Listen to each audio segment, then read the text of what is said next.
Hello, bruv. We're back with Cruel as the Grave. Yeah, Cruel as the Grave. Chapter 2, if I can find it. I'm kind of caught between having a beer, another beer, or reading this book. I think I'll opt for the book because I don't really need beer. But one was nice. Let's read this if I can. The light is rather dim. I prefer reading that in the day. But let me get my eyes acclimated here.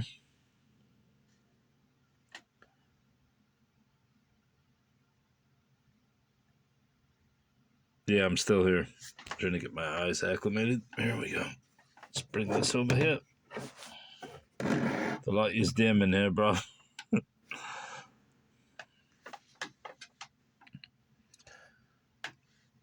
John Lyon Howe. Oh, chapter 2. John Lyon Howe. A brow half martial and half diplomatic, an eye up soaring like an eagle's wing. John Lyon Howe was the youngest son of a planter, residing in one of the wildest mountain regions in central Virginia. The elder Howe was blessed with a large family and cursed with a heavily mortgaged estate. A combination of circumstances not unusual among the warm-hearted, generous, and extravagant people of the Old Dominion. John Lyon Howe had been educated in the law school of the University of Virginia, where at the age of 23 he graduated with the highest honors. Then, instead of commencing his professional life in one of the great eastern cities, or striking out for the broad fields of enterprise opened in the far west, young Howe,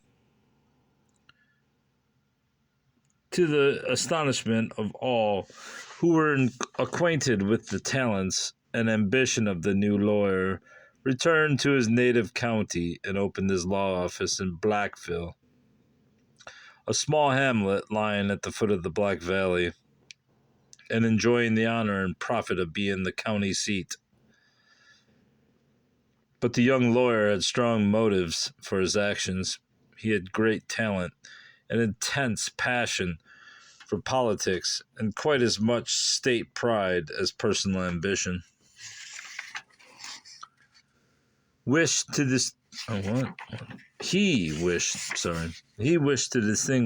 distinguish himself. Yes, but not in Massachusetts or Minnesota, nor in any other place except in his native state, his dear old Virginia. Sometime to represent her in the National Congress, and to do her service and credit there was the highest goal of his youthful aspirations. For this cause he settled in the obscure hamlet of Blackville, and opened his law offices in one of the basement rooms of the county courthouse.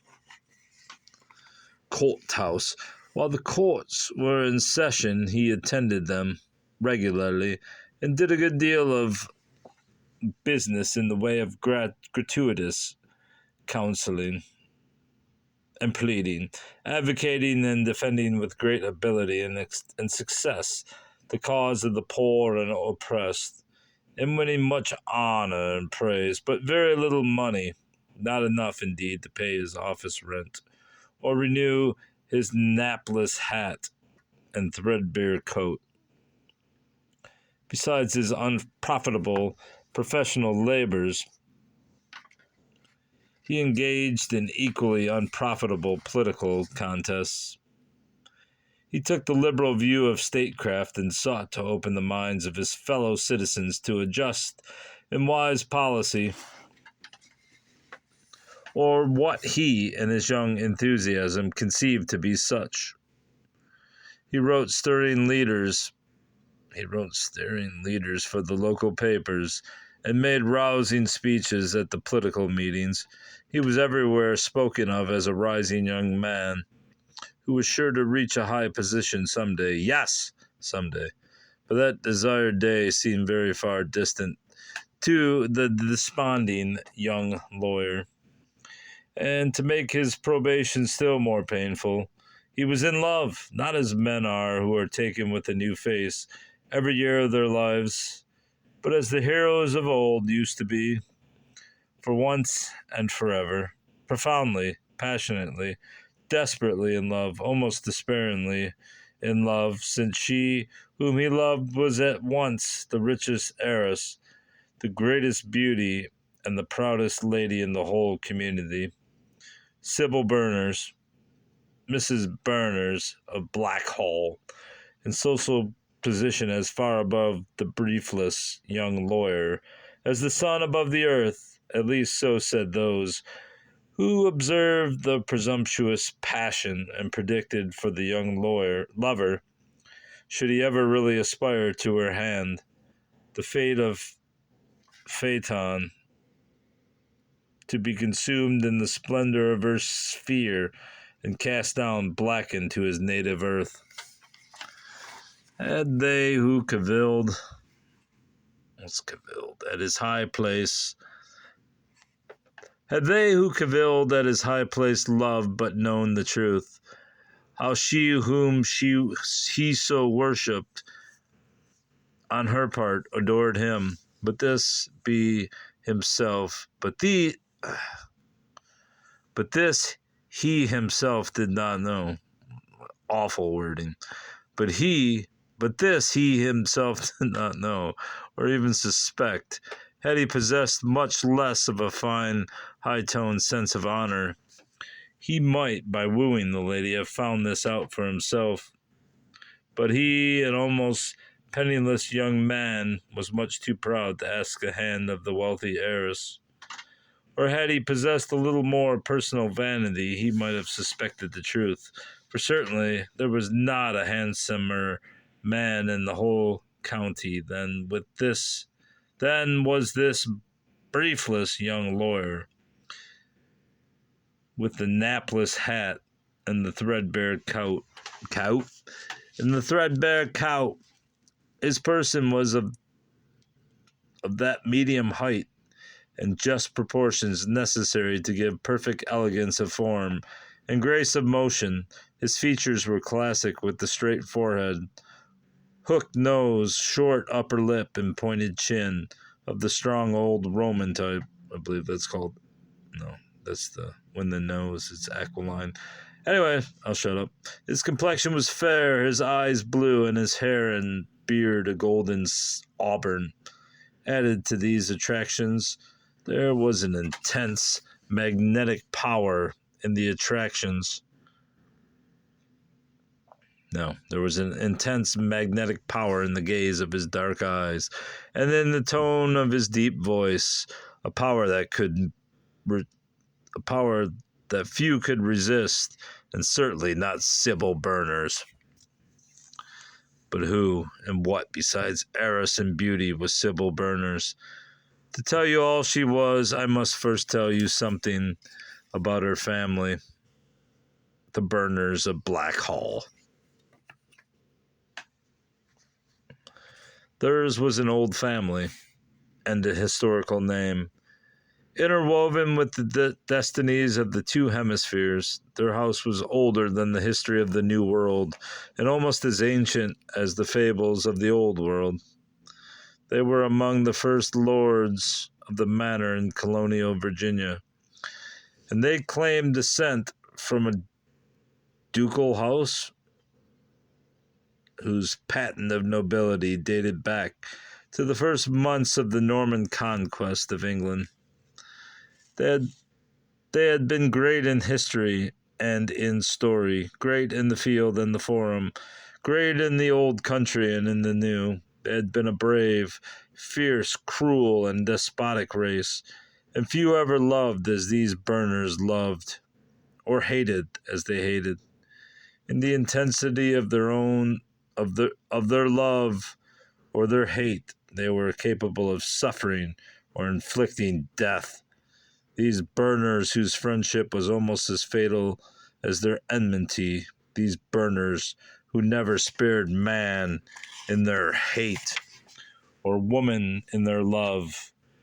These burners of the burning heart, these burners of the boiling blood, these burners of Black Hall. And whose sole representative now was Sybil, the last daughter of their line, who concentrated in her own ardent, intense nature all the most beautiful, all the most terrible attributes of her strong and fiery race.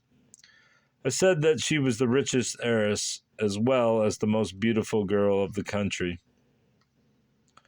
She was the inheritor of the famous Black Valley Manor, holding besides its own home plantation several of the most productive and valuable farms in the neighborhood.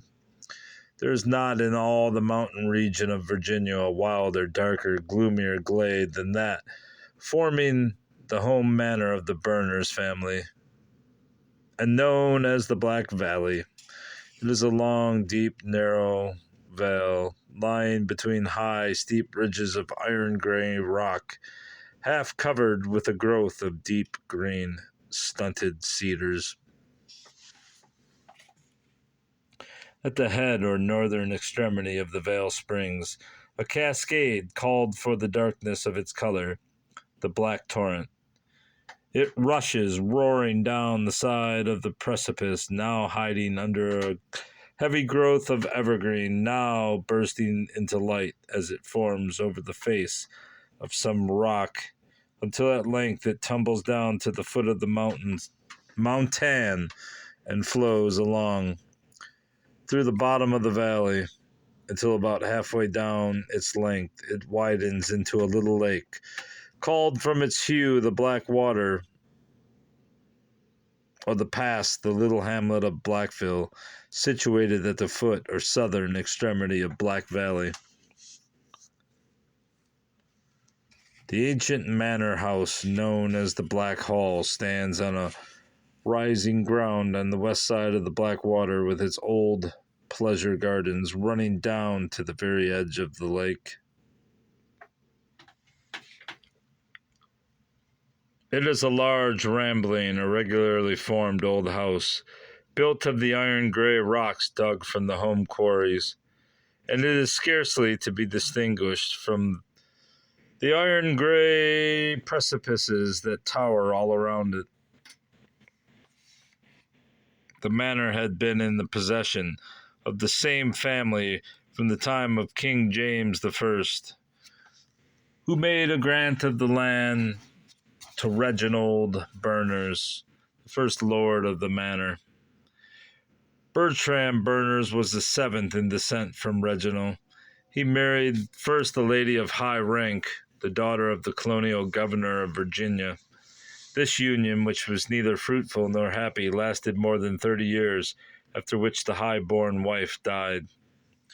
Finding himself at the age of 60 a childless widower, and the last of his name, he resolved to marry again, in the hope of having heirs. He chose for his second wife a young lady of good but impoverished family, the orphan niece of a neighboring planter. But the new wife only half fulfilled her husband's hopes. When a year after their marriage she presented him with one fair daughter, the Sybil of our story. Even this gift cost the delicate mother her life, for although she did not die immediately, yet from the day of Sybil's birth she fell into a long and lingering decline, which finally terminated in death. Old Bertram Berners was nearly 70 years of age when he laid his young wife in her early grave. Although he had been grievously disappointed in his hopes of a male heir, yet he was not mad enough at his advanced period of life to try matrimony again. He wisely determined to devote the few remaining days of his life to the rearing of his little daughter, then a child 7 years of age. Old Bertrand loved and spoiled the infant as none but an old man can love or spoil his only child, who is besides the offspring of his age. He would not part with her to send her to school, but he himself became her instructor, and she would until she was more than 10 years old. After that, as she began to approach womanhood, he engaged a succession of governesses, each one of whom excessively annoyed him by persistently trying to marry him for his money, and who consequently got herself politely dismissed. Next, he tried a succession of tutors, but this second plan worked even worse than the first, for each one of the tutors, in his turn, tried to marry the heiress for the fortune, and naturally enough, got himself kicked out of the house. This is bad luck. So, the plan of home education prospered badly. Perhaps old Bertrand had been singularly misfortunate in his selection of teachers. It must have been so indeed, since he had been accustomed to say that they all were as bad as they could be, and each one was worse than all the rest. Thus, the literary training of the heiress had been carried on in the most capricious, fitful, and irregular manner. The worst suited to her, who more than most girls required the discipline of a firm and steady rule. The educational result to her was a very superficial knowledge of literature, arts, and sciences, and a very imperfect acquaintance with ancient and modern languages. She was in the habit of saying, sarcastically, that she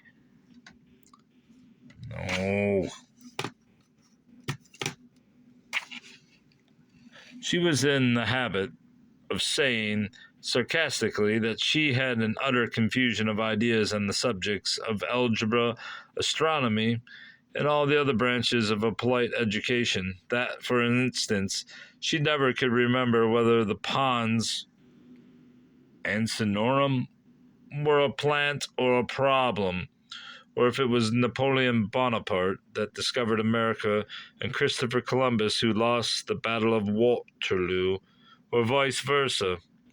And after all, this was but a trifling exaggeration of the neglected condition of her mind. What an awful reading of that second chapter, but the light is dim and the paper is dimmer. And yeah, that's all, bruv. Goodbye.